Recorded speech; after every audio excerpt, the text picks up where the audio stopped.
এখন রাত 10:30। একটু পরেই শুনবেন সর্বশেষ বিশ্ব সংবাদ। আপনারা বিবিসি শুনছেন ঢাকায় FM 100, রাজশাহীতে 88.8, খুলনায় 88.8। আপনারা যেখানে আছেন বিবিসি আপনার সাথেই আছে।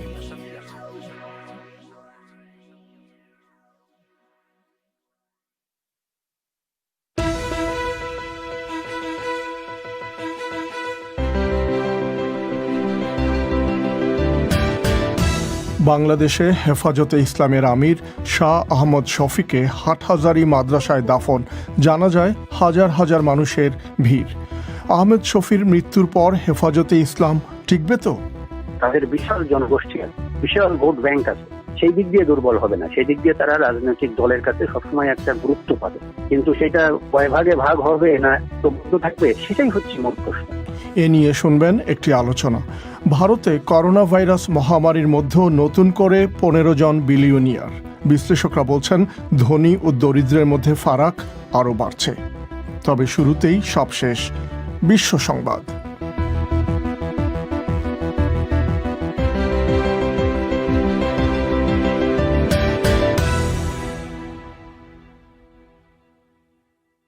বিবিসি বাংলা বিশ্ব সংবাদ পড়ছি মোয়াজ্জেম হোসেন। যুক্তরাষ্ট্রে সুপ্রিম কোর্টের বিচারক রুথ বেডার গিন্সবার্গের মৃত্যুর পর প্রতিবাদকারীরা তাঁর স্মরণে সুপ্রিম কোর্টের বাইরে ফুল রেখে যাচ্ছেন। এই মৃত্যুর ফলে যুক্তরাষ্ট্রের প্রেসিডেন্ট নির্বাচনকে ঘিরে নতুন করে অনিশ্চয়তা সৃষ্টি হয়েছে। নারী অধিকার আন্দোলনের জন্য তিনি সুপরিচিত ছিলেন। প্রেসিডেন্ট ট্রাম্প বলেছেন তিনি এখনই নতুন একজন বিচারককে নিয়োগ দিতে চান, তবে ডেমোক্র্যাটরা বলছেন নভেম্বরের নির্বাচনের পরেই কাউকে নিয়োগ দেওয়া উচিত। রাশিয়ার বিরোধী নেতা অ্যালেক্সেই নাভালনি একটি ছবি পোস্ট করেছেন, যেখানে তাঁকে একটি সিঁড়িতে দাঁড়িয়ে থাকতে দেখা যাচ্ছে। গত মাসে তাঁর শরীরে বিষ প্রয়োগের পর এই প্রথম তার কোনো ছবি দেখা গেল। তিনি এখনও বার্লিনের একটি হাসপাতালে চিকিৎসাধীন আছেন। মিস্টার নাভালনি বলছেন হাঁটার সময় এখনও তার পা কাঁপে, তবে সিঁড়ি কেন ব্যবহার করা হয় সেটা তিনি এখন বুঝতে পারেন। ব্রিটেনের একজন শীর্ষস্থানীয় কর্মকর্তা নিশ্চিত করেছেন যে ব্রিটেনের সাবেক এক কূটনীতিক সাংবাদিক পরিচয় দিয়ে দুজন চীনা গুপ্তচরের কাছে ইউরোপিয়ান ইউনিয়নের বিষয়ে স্পর্শকাতর তথ্য বিক্রি করেছেন কিনা সে বিষয়ে তদন্ত চলছে। ৭৩ বছর বয়সী ফ্রেজার ক্যামেরন ব্রাসেলসে একটি গবেষণা প্রতিষ্ঠান পরিচালনা করেন। তার বিরুদ্ধে আনা অভিযোগ তিনি অস্বীকার করেছেন। বেলজিয়ামের সরকারি আইনজীবীরা এই তদন্ত পরিচালনা করছে। ভারতে রাজধানী দিল্লির পুলিশ একজন ফ্রিল্যান্স সাংবাদিক রাজীব শর্মাকে চীনা গোয়েন্দাদের জন্য কাজ করার অভিযোগে অভিযুক্ত করেছে। কর্মকর্তারা বলছেন মিস্টার শর্মা চীনের সঙ্গে সীমান্তে বিরোধপূর্ণ এলাকায় ভারতীয় সেনা মোতায়েনের বিষয়ে নিয়মিত স্পর্শকাতর তথ্য সরবরাহ করত। একজন চীনা নারী ও নেপালি একজন পুরুষকেও গ্রেপ্তার করা হয়েছে। থাইল্যান্ডে গত কয়েক বছরের মধ্যে সবচেয়ে বড় সরকার বিরোধী বিক্ষোভ অনুষ্ঠিত হচ্ছে, যাতে হাজার হাজার প্রতিবাদকারী অংশ নিচ্ছে। তারা সেনাবাহিনীর জেনারেল প্রত্যুত চান ও চার পদত্যাগের দাবি জানাচ্ছেন, যিনি 6 বছর আগে এক অভ্যুত্থানের মাধ্যমে ক্ষমতা দখল করে এখন প্রধানমন্ত্রী হিসেবে দায়িত্ব পালন করছেন। প্রতিবাদকারীরা থাইল্যান্ডে রাজতন্ত্রের সংস্কারেরও দাবি জানাচ্ছেন। বিবিসি বাংলার পরিক্রমায় আপনাদের স্বাগত জানাচ্ছি মিজানুর রহমান খান। FM এর পাশাপাশি শর্টওয়েভেও অনুষ্ঠানটি শুনতে পাচ্ছেন 41 মিটার ব্যান্ডে 7285 কিলোহার্টজ এবং 7505 কিলোহার্টজে। বাংলাদেশে হেফাজতে ইসলামের আমির শাহ আহমদ শফিকে বন্দরনগরী চট্টগ্রামের হাটহাজারী মাদ্রাসায় জানাজা শেষে মসজিদ সংলগ্ন কবরস্থানে দাফন করা হয়েছে। তার জানাজায় অংশ নিতে ভিড় করেছিলেন হাজার হাজার মানুষ। বাংলাদেশে অনেকের কাছেই আহমদ শফি এবং হেফাজতে ইসলাম সমার্থক শব্দের মতো। কওমি মাদ্রাসা ভিত্তিক এই সংগঠনটি পরিচিতি পেতে শুরু করে 2013 সালে ঢাকার শাপলা চত্বরে সমাবেশের পর। তখন থেকে আহমদ শফিও হয়ে ওঠেন ব্যাপক পরিচিত। তার মৃত্যুর পর এই হেফাজতে ইসলামের ভবিষ্যৎ কি বোঝার চেষ্টা করেছেন ঢাকায় আমাদের সংবাদদাতা আকবর হোসেন। বাংলাদেশের মানুষের কাছে হেফাজতে ইসলাম নামটি ব্যাপকভাবে পরিচিতি পেতে শুরু করে 2013 সালে ঢাকা শাপলা চত্বর সমাবেশের মাধ্যমে। তখন থেকেই আহমদ শফি এবং হেফাজতে ইসলাম সমার্থক হয়ে দাঁড়ায়। ব্লগারদের শাস্তির দাবিতে সে সমাবেশ সবাইকে চমকে দিয়েছিল। গত কয়েক বছর ধরে বয়সের ভারে তিনি সক্রিয় না থাকলেও হেফাজতে ইসলামের নেতৃত্বে আহমদ শফির থাকা নিয়ে কোনো প্রশ্ন বা বিতর্ক ওঠেনি। কওমি মাদ্রাসার লাখ লাখ শিক্ষার্থী এবং তাদের শিক্ষকদের কাছে আহমদ শফির পরিচিতি একজন মুরব্বী হিসেবে। এই সংগঠনের সাথে এমন অনেকেই জড়িত আছেন যারা বিভিন্ন ইসলামপন্থী দলের সাথে সম্পৃক্ত, কিন্তু আহমদ শফির কোনো রাজনৈতিক সম্পৃক্ততা বা পরিচয় ছিল না। আহমদ শফির রাজনৈতিক সম্পৃক্ততা না থাকলেও হেফাজতে ইসলাম অনেক সময় রাজনৈতিক কাজে ব্যবহৃত হয়েছে বলে মনে করেন অনেক বিশ্লেষক। চট্টগ্রাম বিশ্ববিদ্যালয়ের রাষ্ট্রবিজ্ঞানের অধ্যাপক মোহাম্মদ ইহাইয়া আক্তারের কাছে জানতে চেয়েছিলাম, আহমদ শফির মৃত্যু হেফাজতে ইসলামকে কোন দিকে নিয়ে যাবে। আহমদ শফি সাহেবের থাকা না থাকাটা এখানে খুব বড় বিষয় নয়, কারণ আহমদ শফি সাহেব তো উনি বয়সগত কারণে কোনো সিদ্ধান্ত গ্রহণ প্রক্রিয়ায় বা অন্যান্য কাজে দৌড়ঝাঁপ করা বা সিদ্ধান্ত গ্রহণ প্রক্রিয়ায় প্রভাব রাখা, এই কাজে তো উনি বেশ কয়েক বছর থেকে খুব একটা সক্রিয় ভূমিকা পালন করছিলেন বলে আমাদের কাছে মনে হয়নি। ওনার অবর্তমানে কাকে সেখানে প্রধান করা হবে, তাকে সব কওমি মাদ্রাসাগুলো একইভাবে মেনে নেবেন কিনা, ইত্যাদি ইত্যাদি। তাদের বিশাল জনগোষ্ঠী আছে, বিশাল ভোট ব্যাংক আছে, সেই দিক দিয়ে দুর্বল হবে না। সেই দিক দিয়ে তারা রাজনৈতিক দলের কাছে সবসময় একটা গুরুত্ব পাবে, কিন্তু সেটা কয় ভাগে ভাগ হবে না ঐক্যবদ্ধ থাকবে, সেটাই হচ্ছে মূল প্রশ্ন। অনেকে মনে করেন গত কয়েক বছরে আহমদ শফির প্রভাব অনেকটাই কমে গিয়েছিল। ক্ষমতাসীন আওয়ামী লীগের সাথে অতি ঘনিষ্ঠতা এবং বিভিন্ন সুবিধা গ্রহণের বিষয় নিয়ে হেফাজতে ইসলামের ভেতরে নানা বিভ্রান্তি এবং পক্ষ বিপক্ষ তৈরি হয়েছে। অনেকে বলছেন মৃত্যুর আগের দিন হাটহাজারী মাদ্রাসা থেকে তাকে যেভাবে সরে যেতে বাধ্য করা হয়েছে সে বিষয়টি প্রমাণ করে যে আহমদ শফি তার আগের অবস্থান ধরে রাখতে পারেননি। হেফাজতে ইসলামের নির্বাহী কমিটির সদস্য ও ঢাকার লালবাগ মাদ্রাসার শিক্ষক মুফতি সাখাওয়াত হোসেন মনে করেন হেফাজতে ইসলামের মূল দায়িত্বে অরাজনৈতিক ব্যক্তিরাই থাকবে। তিনি বলছেন আহমদ শফির মৃত্যুতে তেমন কোনো শূন্যতা তৈরি হবে না। প্রথম কথা হচ্ছে, যারা বিভিন্ন রাজনৈতিক দলের দায়িত্বশীল ওরা হেফাজতের মূল দায়িত্বে আসতে পারবে না। শফি সাহেবও তো আসলে এক সময় এখন যে অবস্থানে আছেন তখন তো সেই অবস্থানে ছিলেন না। মানুষ যখন ওনাকে গ্রহণ করছে তখন উনি অবিসংবাদিত নেতা হয়েছেন। কালকে যিনি দায়িত্বে আসবেন তিনিও যদি মানুষের আকাঙ্ক্ষার প্রতিফলন ঘটাইতে পারেন, যৌক্তিক দাবি নিয়ে আন্দোলন করতে পারেন, উনিও হয়তো এমন হবে না। তবে আমার মনে হয় না যে একেবারেই শূন্যতায় ভুগবে মানুষ। হেফাজত আসলে ওইভাবে তো কোনো সাংগঠনিক দল না, এটা আসলে আন্দোলন কেন্দ্রিক দল। আমরা বলতে পারি ইস্যু ভিত্তিক আন্দোলন করে হেফাজতে ইসলাম। মুফতি সাখাওয়াত হোসেন বলছেন২ ইসলামের ২২৯ সদস্য বিশিষ্ট একটি শুরা কমিটি রয়েছে। পরবর্তী আমির কে হবেন এই বিষয়ে সে কমিটি সিদ্ধান্ত নেবে। আকবর হোসেন, ঢাকা থেকে। করোনা ভাইরাস মহামারীর কারণে ভারতের অর্থনীতিতে ব্যাপক সংকোচন, লক্ষ লক্ষ মানুষের চাকরি হারানো বা কলকারখানা স্তব্ধ হয়ে থাকলেও সেদেশে নতুন করে ১৫ জন বিলিয়নিয়ার বা শত কোটি টাকার সম্পদের মালিক হয়েছেন।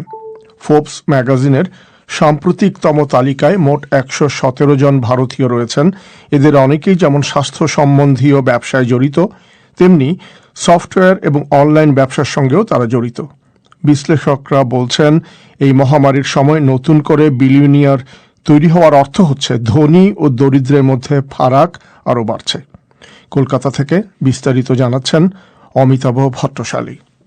ফোর্বস পত্রিকার বিশ্বের ধনীদের সর্বশেষ তালিকায় ১০০ কোটি ডলারেরও বেশি সম্পত্তি আছে এরকম ১১৭ জন ভারতীয়র নাম রয়েছে। ১ নম্বরে অনেক বছরের মতোই রয়েছেন রিলায়েন্স গোষ্ঠীর মালিক মুকেশ আম্বানি, বিশ্বের ৬ নম্বর ধনী ব্যক্তি তিনি। তারপরেই রয়েছে HCL এর মালিক শিব নাদার, আর ৩ নম্বরে রয়েছেন গৌতম আদানি। তালিকায় নতুন সংযোজন ১৫টি নাম তাদের সম্পদ ১০০ কোটি ডলার ছাড়িয়েছে এবছরের মার্চ মাসের পর থেকে, যে সময়টায় করোনার কারণে দেশে লকডাউন চলছিল। অর্থনীতিবিদ অভিরূপ সরকারের কাছে জানতে চেয়েছিলাম যে অর্থনীতিতে যখন রেকর্ড মন্দা চলছে তার মধ্যেই কি করে নতুন ১৫ জন বিলিয়নিয়ার হলেন। ব্যাংকের যে সুদের হার সেটা ক্রমশই কমেছে, করোনার সময় আরো বেশি করে কমেছে প্রকৃত সুদের হার। এটার ফলে বহু সাধারণ মানুষ যারা এমনিতে ঝুঁকি নিতে অভ্যস্ত নন তাদের সঞ্চয়ের একটা অংশ শেয়ার বাজারে বিনিয়োগ করতে বাধ্য হচ্ছে। এখন এইটার ফলে আবার শেয়ারের দাম বাড়ে। যেভাবে আমাদের জিডিপি ফল করেছে সেইভাবে কিন্তু শেয়ার মার্কেটে কোনো ক্র্যাশ হয়নি। শেয়ারের দাম বেড়ে গেলে সেই কোম্পানিগুলোর মালিক যারা তারা লাভবান হবেন। ঠিক এইটাই হয়েছে।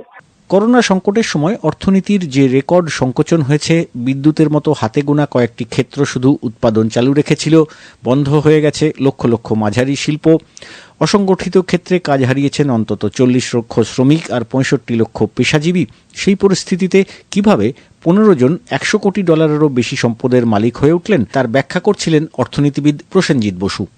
এরা প্রত্যেকেই কিন্তু এই সংকটের সময়ও তারা নানা রকমের বিদেশি পুঁজি তারা আনতে পারছেন। আবার সংকটের মধ্যেও দেখা যাচ্ছে যে একটা শ্রেণী আছেন যারা হচ্ছেন যে তাদের ব্যবসায়িক স্বার্থটা চরিতার্থ করতে পারছেন।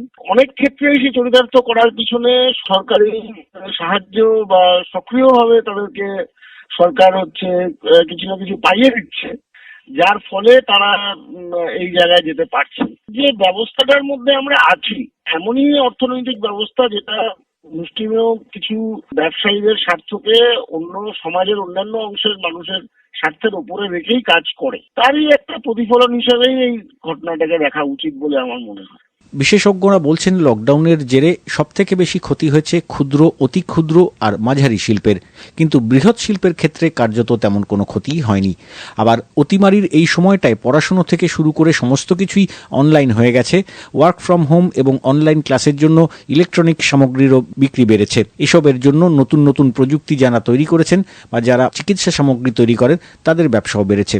আবার অন্যদিকে ক্ষতির সম্মুখীন হয়েছে নিম্নবিত্ত আর মধ্যবিত্ত শ্রেণীর মানুষ। অর্থনীতিবিদ অভিরূপ সরকার বলছিলেন, ধনী আর দরিদ্রের মধ্যে যে অসাম্য ভারতে ছিল তা আরো প্রকট হয়ে উঠছে বিলিয়নিয়ারদের এই নতুন তালিকা থেকে, যেখানে আপনার জাতীয় আয় 23.9% কমে গেছে। অন্যদিকে যদি দেখি যে কেউ কেউ বিলিয়নিয়ার হয়ে যাচ্ছেন, তার মানে হচ্ছে এই যে জাতীয় আয়টা কমে যাচ্ছে, এটা ইউনিফর্মলি সবার জন্য কমেনি। কারুর কারুর অনেক বেশি কমে গেছে গরিব মানুষের, আবার কারুর কারুর আয় বেড়ে গেছে। তার মানে যেটা অসাম্য সেটা সাংঘাতিক ভাবে বেড়ে গেছে। বিলিয়নিয়ারদের তালিকায় দেখা যাচ্ছে উত্তরাধিকার সূত্রে যারা বিপুল সম্পদের মালিক হয়েছেন তারা ছাড়াও নতুন উদ্যোগপতিদের নামও রয়েছে। এরা বিশেষ করে নতুন নতুন ক্ষেত্রে ব্যবসা শুরু করেছেন এবং অনলাইন প্রযুক্তি ব্যবহার করে বা অ্যাপ নির্ভর ব্যবসা করে প্রথম প্রজন্মের বিলিয়নিয়ার হয়েছেন। এ ছিল কলকাতা থেকে পাঠানো অমিতাভ ভট্টশালীর প্রতিবেদন। আপনারা বিবিসি বাংলা শুনছেন ঢাকায়, কুমিল্লায়, সিলেটে। আপনারা যেখানে আছেন বিবিসি বাংলা আপনার সাথেই আছে। কওমি মাদ্রাসা ভিত্তিক সংগঠন হেফাজতে ইসলামের ভবিষ্যৎ কি, এবারে এ নিয়ে একটি আলোচনা ঢাকা স্টুডিও থেকে সেটি পরিচালনা করছেন আকবর হোসেন। আপনাদের এখন তার কাছে নিয়ে যাচ্ছি। আকবর। মিজান, ধন্যবাদ আপনাকে। আলোচনার জন্য আমার সাথে টেলিফোনে যোগ দিয়েছেন ইসলাম বিষয়ক লেখক মাওলানা শরীফ মোহাম্মদ এবং ঢাকা বিশ্ববিদ্যালয়ের শিক্ষক ও রাজনৈতিক পর্যবেক্ষক জুবাইদা নাসরিন। আপনাদের দুজনকে অসংখ্য ধন্যবাদ এই অনুষ্ঠানে যোগ দেওয়ার জন্য। প্রথমেই শরীফ মোহাম্মদ, আপনার কাছে জানতে চাই যে আহমদ শফীর মৃত্যুর পর হেফাজতে ইসলামের ভবিষ্যৎকে আপনি কিভাবে দেখেন? ধন্যবাদ। বাংলাদেশের বরেণ্য, বিশেষত একবিংশ শতাব্দীর শেষ 10 বছর বাংলাদেশের অন্যতম প্রধান আলেমে দ্বীন, অভিভাবক আলেমদের এবং বাংলাদেশের মুসলমানদের আমি বলবো, এই মানুষটি গতকাল ইন্তেকাল করেছেন। সারা দেশে শোক নেমে এসেছে। তার জীবনের সর্বশেষ সংগঠন বা প্রতিষ্ঠান হচ্ছে হেফাজতে ইসলাম। হেফাজতে ইসলামের আন্দোলন, সংগ্রাম, তার তরঙ্গ সবকিছু সম্পর্কে দেশবাসী সচেতন। আমার কাছে যেটা মনে হয় সেটা হলো, হেফাজতে ইসলাম গোটা বাংলাদেশে বিশ্বাসগত এবং সাংস্কৃতিক যে সংগ্রামের সূচনা করেছে এবং যে সংগ্রাম কওমি মাদ্রাসাগুলো শুধু নয়, বাংলাদেশের শিক্ষিত, সাধারণ শিক্ষিত, স্বল্প শিক্ষিত, পেশাজীবী নানা ধরনের মানুষের মনস্তত্ত্বে একটা জায়গা করে নিয়েছে। মাওলানা আহমদ শফী সাহেবের ইন্তেকালের পর তার বিশ্বাসগত, সাংস্কৃতিক এই আবেদনের খুব একটা বিলুপ্তি বা নড়চড় হবে না। যেটা হতে পারে সেটা হলো, যেটা গত কয়েক বছর যাবত হচ্ছে, এক ধরনের ময়দানি তৎপরতার কমতি থাকা, সংগ্রাম মুখরতাটা কম থাকা। এটা গত কয়েক বছর আমরা সেভাবে দেখিনি। এর সঙ্গে দেশের ক্ষমতাসীন সরকারের পলিসিগত কিছু ব্যাপার ছিল, লিয়াজু করা, হেফাজতের কিছু দাবি, কিছু বিষয় স্বীকার করে নেওয়া, গ্রহণ করে নেওয়া। আবার হেফাজতে ইসলামও তাদের অরাজনৈতিক একদিক থেকে আরেক দিক থেকে সংগ্রামী অবস্থান অথবা পরবর্তীতে কিছুটা বোঝাপড়ার মধ্য দিয়ে নিজস্ব বিভিন্ন দাবি আদায় করা, এটা করে এসেছে। কিন্তু হেফাজতে ইসলামের বিশ্বাসের যে জায়গা, যেটা শুরু হয়েছিল বা অভ্যুত্থান হয়েছিল গত 2013 সনে এক ধরনের এক শ্রেণীর মানুষের ইসলাম বিরোধী প্রকাশ্য তৎপরতার বিরুদ্ধে একটা জাগরণমূলক সংগ্রামের মধ্য দিয়ে, তো এইটা আমার মনে হয় বাংলাদেশের আবেদন, এর তৎপরতা লেখায়, পড়ায়, আলোচনায় এবং সংগ্রামে এটা বজায় থাকবে। এটা ব্যাপকভাবে কোনো পরিবর্তন ঘটবে এটা আমার কাছে মনে হয় না। যে আপনার কাছে আবারও আসবো শরীফ মোহাম্মদ। জুবাইদা নাসরিন আপনার কাছে জানতে চাই যে শরীফ মোহাম্মদ বলছেন যে তেমন কোনো পরিবর্তন হবে বলে ওনার মনে হচ্ছে না। আপনার কি মনে হয় যে এখানে কোনো ধরনের ঘাটতি তৈরি হবে? ধন্যবাদ আপনাকে। বিশেষ করে হেফাজত ইসলাম যেহেতু একটি রাজনৈতিক দল না, এটি একটি সংগঠন এবং সেটি আমরা ইতিমধ্যে একটু আগেও জেনেছি। এবং বিশেষ করে 2013 সালে শাহবাগ আন্দোলনকে কেন্দ্র করে হেফাজত ইসলামের যে কর্মসূচিগুলো আমরা দেখেছি, সেটির মধ্যে দিয়ে হেফাজত তাদের দাবিনামা সবার কাছে পেশ করেছেন। এবং আল্লামা শফি উনি হেফাজত ইসলামের নেতা এবং যেহেতু উনি 13 দফার মধ্যে দিয়ে সরকারকে একটা চাপ প্রয়োগ করেছিলেন ওনারা, এবং ওনার একটু আগেও আমরা শুনেছি যে সরকারের সঙ্গে তাদের নানা ধরনের বোঝাপড়া তৈরি হয়েছে, এবং যে কারণে আমরা দেখেছি কবে মাদ্রাসার পরিবর্তনগুলো, সেখানে ইংলিশ মিডিয়াম ইংলিশ পড়ানো হয় এবং বাংলা পড়ানোর মধ্য দিয়ে, এবং সেখানে কম্পিউটার শিক্ষা চালু করা, কমি শিক্ষা একটা পরিবর্তন এসেছে। এবং সেটি এখন আল্লামা শফি মারা গিয়েছেন, এবং আল্লামা শফি যে স্কুলের ছাত্র ছিলেন, যে মাদ্রাসার ছাত্র ছিলেন, সেটি দেওয়ান মাদ্রাসা আমরা জানি, সেটি ব্রিটিশ বিরোধী আন্দোলনের একটা ভূমিকা ছিল। তো আল্লামা শফির সেটির দিক থেকে হেফাজত ইসলামকে সেভাবে গড়ে তোলার ক্ষেত্রে একটা বড় ভূমিকা তৈরি করেছেন। আল্লামা সমাজের কাছে সেটি অ্যাকসেপ্টেড হয়েছে। কিন্তু এর পাশাপাশি যে বিষয়গুলো নিয়ে যে বিতর্ক হয়েছে, বিশেষ করে বাংলাদেশের সিভিল সোসাইটি এবং জনমানুষের মধ্যে যে ধরনের ধারণা তৈরি হয়েছিল হেফাজত ইসলামকে কেন্দ্র করে এবং আল্লামা শফির বক্তব্যকে ঘিরে, যেটি বিশেষ করে ব্যক্তি স্বাধীনতা, বাক স্বাধীনতা, নারী স্বাধীনতা এবং আপনার যে গার্মেন্টস নারীদের, সেটা তো আছে জুবাইদা নাসরিন। যেটা জানতে চাচ্ছিলাম যে হেফাজতে ইসলামী সংগঠন হিসাবে কোনো ধরনের সেখানে কোনো ঘাটতি হবে কিনা, হেফাজতের ভবিষ্যৎটা কি হবে? একটা হলো যে আল্লামা শফির মৃত্যু নিঃসন্দেহে হেফাজত ইসলামের একটা বড় ধরনের ক্ষতি, এবং আমি মনে করি যে পাশাপাশি হেফাজত ইসলামে কিন্তু আমার কাছে মনে হয়েছে যে দুটো ভাগে বিভক্ত। আদর্শগত ভাবে এর আগে বাবু নাগরিক হেফাজত ইসলামের শফি হুজুরের প্রকাশ্যে বিরোধিতা করেছিলেন। তো সেক্ষেত্রে আমার কাছে মনে হয় নেতৃত্বে একটি বড় ধরনের সংকট তৈরি হতে পারে, এবং আল্লামা শফি যে জায়গাগুলো তৈরি করেছিলেন, বিশেষ করে পরিবর্তনের ক্ষেত্রে, মাদ্রাসার ক্ষেত্রে, সেটি আসলে ধরে রাখা হেফাজত ইসলামের কতটা কঠিন, সহজ হবে, বা জনসাধারণের সেটিকে গ্রহণ করার ক্ষেত্রে কতটা চ্যালেঞ্জের মুখোমুখি হবে, আমি মনে করি সেটি আসলে বড় ধরনের একটা প্রশ্ন হয়ে দাঁড়িয়েছে। কারণ আল্লামা শফি আসলে সরকারের সঙ্গে যে নেগোসিয়েশন তৈরি করতে পেরেছিলেন, সেটি দুই পক্ষেরই এক ধরনের, আমার কাছে মনে হয় দুই পক্ষকে এক ধরনের চাপে রেখেছেন। সেই জায়গা থেকে কিছু জায়গায় তিনি নিয়ে আসতে পেরেছেন, সরকারের কাছ থেকে আদায় করতে পেরেছিলেন। সেই জায়গা থেকে হেফাজতে ইসলাম এখন কতটা আসলে প্রস্তুত সেই জায়গাগুলোকে আপনার চ্যালেঞ্জের মুখোমুখি যে হবে সেটাকে সামনে নিতে, সেটি আসলে বড় প্রশ্ন। আপনার কাছে আবার আসবো শরীফ মোহাম্মদ। গত কয়েক বছরে একটা অভিযোগ অনেকেই করেন, এমনকি এটি যারা কওমি মাদ্রাসা ভিত্তিক যারা চিন্তা ভাবনা করেন বা তার সঙ্গে যারা সম্পৃক্ত আছেন, তাদেরও একটা অভিযোগ হচ্ছে যে হেফাজতে ইসলাম গত কয়েক বছরে যেভাবে সরকারের সঙ্গে তাদের আপোষ করেছে বা যেভাবে সরকারের ঘনিষ্ঠ হয়েছে, তাতে কওমি মাদ্রাসার যে স্বতন্ত্র থাকার যে বৈশিষ্ট্য সেটি ক্ষতিগ্রস্ত হয়েছে। এবং এই ক্ষেত্রে আহমদ শফিকে ব্যবহার করে হোক বা যেভাবেই হোক, উনি সামনে ছিলেন বিষয়গুলোতে, এইরকম একটা বড় সমালোচনা আছে। আপনারা বিষয়টা কিভাবে দেখেন? জি, ধন্যবাদ। আপনি যে প্রসঙ্গটা উঠিয়েছেন এটা একটা গুরুত্বপূর্ণ প্রসঙ্গ। আল্লামা আহমদ শফী সাহেব আসলে শুধু বাংলাদেশের আলেম সমাজ নয়, আমি আগেও বলেছি, গোটা জাতির একজন রাহবার এবং মুরব্বী, আর বয়োবৃদ্ধ মুরব্বী। তার আধ্যাত্মিকতা, তার ব্যক্তিত্ব, তার অবদান, তিনি গতকাল ইন্তেকাল করেছেন। গোটা জাতি যারা তার এইসব বিষয়, যে প্রসঙ্গগুলো আপনি তুলেছেন, যারা সমালোচনা করেছেন আমাদের মধ্য থেকে, যারা প্রতিবাদ করেছেন, এবং ওনার জীবনের একদম শেষ কয়েকটা দিন যে ধরনের প্রতিবাদ মুখরতার মুখোমুখি তাকে হয়েছিল, সেখানেও আমরা দেখেছি যে ওনার ইন্তেকালের পর সকল ধরনের মানুষই শোকাকুল হয়েছেন এবং সবাই তার জানাজায় অংশগ্রহণ করেছেন, এবং কোন রকমের কটূক্তি অথবা পছন্দনীয় হয় না এমন কোন শব্দ বাক্যকে উচ্চারণ করতে চাননি। এটা একটা বাস্তবতা। আমি এই কথাটা দিয়েই আলোচনায় ঢুকতে চাই।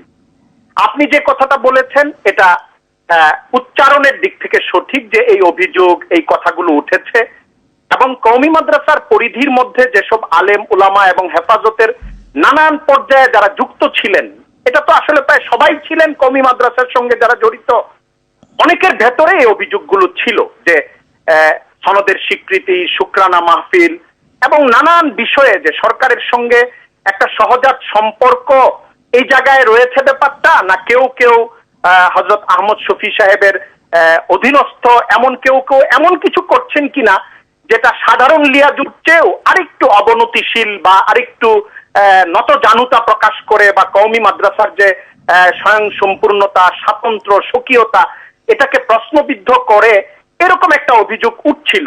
কিন্তু আমি এই অভিযোগের কিছু যথার্থতা আছে এটাও বলবো, এবং একই সঙ্গে এটাও বলবো যে তারপরেও ব্যক্তি আহমদ শফী এবং প্রতিষ্ঠান আহমদ শফীর প্রতি সকল শ্রেণীর আলেমদের একটা সম্মান ছিল। এটার একটা উদাহরণ হলো, আপনি দেখবেন যে হাটহাজারী মাদ্রাসায় ওনার জীবনের শেষ 2-3 দিন যে আন্দোলনটার মুখোমুখি তাকে হতে হয়েছিল, সেখানে বিক্ষুব্ধ ছাত্ররা যে দাবি জানিয়েছিল, আপনি দেখবেন এটা একটা ব্যতিক্রমী শব্দ এখানে ছিল যে আল্লামা আহমদ শফী সাহেবকে সসম্মানে প্রিন্সিপালের দায়িত্ব থেকে সরে মাদ্রাসার উপদেষ্টার পদে দায়িত্ব নিতে হবে বা দিতে হবে, এরকম একটা দাবি ছিল। আমি নিজেও এই দাবিটা দেখে খুব অবাক হয়েছি, কারণ অনেক বিক্ষুব্ধতা থেকে তারা এই কথাগুলো বলেছে। সেখানে এই ধরনের ভাষা থাকতে পারতো হয়তো, যে আহমদ শফীকে পদত্যাগ করে মাদ্রাসা ক্যাম্পাস ত্যাগ করতে হবে, কিন্তু তাদের বাক্যগুলো আপনি খুঁজলে পাবেন এখন অনলাইনে, সসম্মানে তার প্রিন্সিপালের বা মহাপরিচালকের পদ থেকে সরিয়ে তাকে উপদেষ্টার পদে দিতে হবে। এই কথার মানে হলো যে যখন তার অব্যাহতির দাবি জানানো হচ্ছে, তখনও তার প্রতি বিক্ষুব্ধ এবং আন্দোলনকারী ছাত্র বা পক্ষ শ্রদ্ধা জানানোর একটা স্তর রক্ষা করছে। আমি দ্বিতীয় যে কথাটা বলবো সেটা হলো, আল্লামা আহমদ শফী উনি তার সামনে বাংলাদেশের আলেমদের, এবং আপনি গত সংক্ষেপে যদি আপনি শেষ করেন, আমি জোবাইদা আসরির কাছে আমি শেষ করে দিচ্ছি।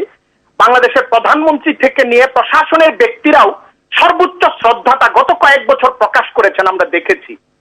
উনি যে জিনিসটা করতে চান সেটা কেউ আসলে উল্টাতে পারে না, আমরা দেখেছি মাদ্রাসার পরিবেশে।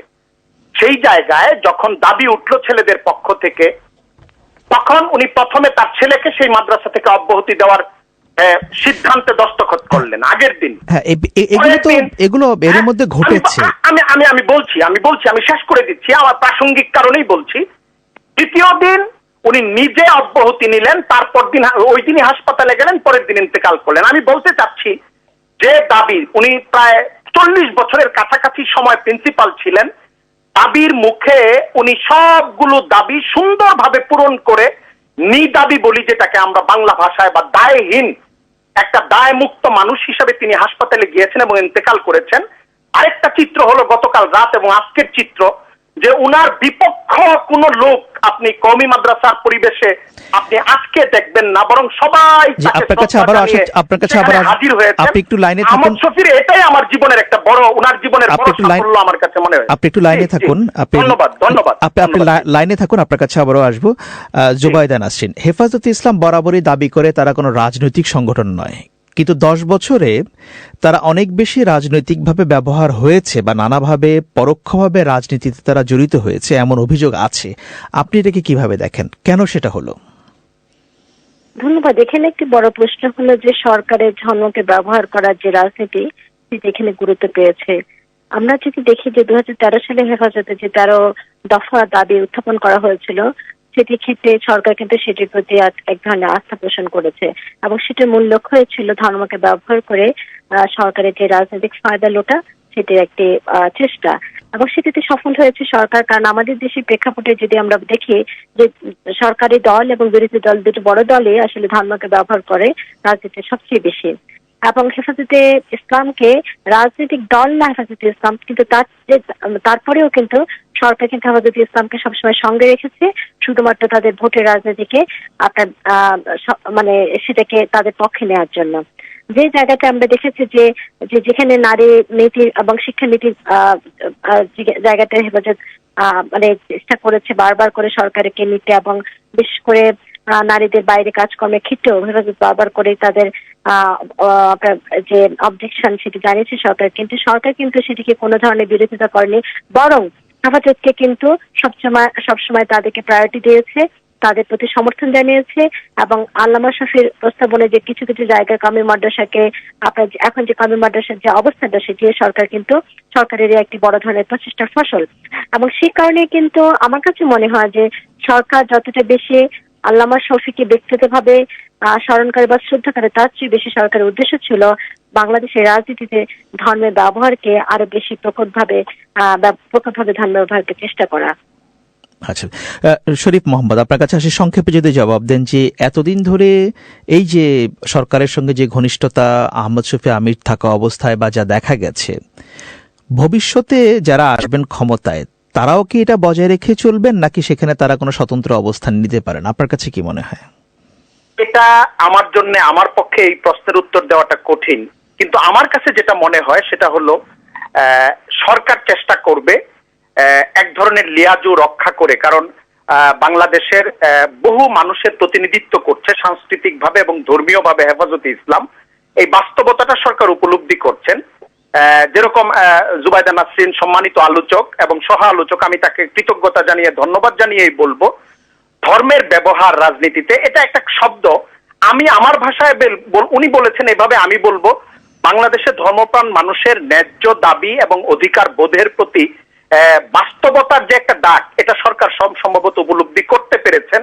এই জন্যই সরকার একটা লিয়াজু চান আলেমদের প্রতিনিধিদের সঙ্গে, সংগ্রামী প্রতিনিধিদের সঙ্গে। আমি মনে করি হেফাজতে ইসলামের সামনে যারা নেতৃত্বে আসবেন তারা হেফাজতের শেষ আহমদ শফি সাহেব, আল্লামা আহমদ শফি সাহেব হেফাজতে যারা নেতৃত্বে আসবেন সামনে, তারা কি কওমি মাদ্রাসা সবার কাছে প্রতিনিধিত্বশীল সেটা হবে, নাকি কোনো একটি পক্ষের পছন্দ অনুযায়ী হবে?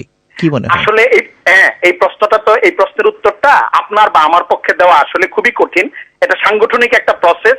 আমরা তো আশা করছি, কারণ এটা কওমি মাদ্রাসা বেসড একটা প্রতিষ্ঠান, তো এখানে গ্রহণযোগ্য না হলে এটা সভাপতি মহাসচিব হওয়া এটা একটু কঠিন হবে হয়তো। আচ্ছা, তো এই জন্য কওমি মাদ্রাসা অঙ্গনের বরেণ্য গ্রহণযোগ্য যারা হবেন, আমি সুপারিশ করব বা আমি আশা করব তারাই হয়তো অন্তত জাতীয় গুরুত্বপূর্ণ ইস্যুগুলোতে সরকারের সঙ্গে অতিরিক্ত বৈরিতা না করে মানে জায়গায় জায়গায় লিয়াজু করে যদি দাবিটা আদায় করা যায় এবং সংগ্রামের জায়গায় সংগ্রাম করা যায়, সেটা ভালো হবে। ধন্যবাদ শরীফ মোহাম্মদ। আপনাকে জুবাইদা নাসরিন, আপনার কাছে কি মনে হয়, হেফাজত কি যেভাবে চলছিল সেভাবেই চলবে নতুন নেতৃত্ব আসলে, নাকি কোনো চেঞ্জ হতে পারে? কি মনে হয়? এটি আসলে এই মুহূর্তে উত্তর দেওয়া খুব কঠিন। তবে হেফাজতের মধ্যে যে আন্তঃকলহ বা এর আগে বিভিন্ন সময় আমরা যেটির প্রকাশ দেখেছি, বিশেষ করে আল্লামা শফিকে চ্যালেঞ্জ করে আপনার বিভিন্ন রকমের তাদের যে অন্যান্য যে আলেমদের আবির্ভাব এবং বিশেষ করে হাটহাজারিতে যে ঘটনাটি ঘটলো, এবং সেগুলো মিলে মনে হয় যে আসলে হেফাজতের এখন যে মানে নেতৃত্বের ক্ষেত্রে আসলে একক বা সেটিকে আনচ্যালেঞ্জ নেতৃত্ব আসা খুব কঠিন। এবং সেই পরিপ্রেক্ষিতে আসলে আমার কাছে মনে হয় সরকারের সঙ্গে হেফাজতের যে বর্তমান সম্পর্ক সেটিও একটি গুরুত্বপূর্ণ জায়গা। ধন্যবাদ জুবাইদা নাসরিন আপনাকে। আমাদের হাতে সময় একেবারে শেষ হয়ে গেছে। মাওলানা শরীফ মোহাম্মদ, আপনাকেও ধন্যবাদ এই অনুষ্ঠানে যোগ দেওয়ার জন্য। এখন শ্রোতাদের ফিরিয়ে নিচ্ছি লন্ডনে মিজানুর রহমান খানের কাছে। ধন্যবাদ আকবর। ঢাকা স্টুডিও থেকে আলোচনা অনুষ্ঠানটি পরিচালনা করছিলেন আকবর হোসেন। শেষ করার আগে সংবাদ শিরোনাম। বাংলাদেশে হেফাজতে ইসলামের আমির শাহ আহমদ শফিকে হাটহাজারী মাদ্রাসায় দাফন করা হয়েছে। তার জানাজায় হাজার হাজার মানুষের ভিড়।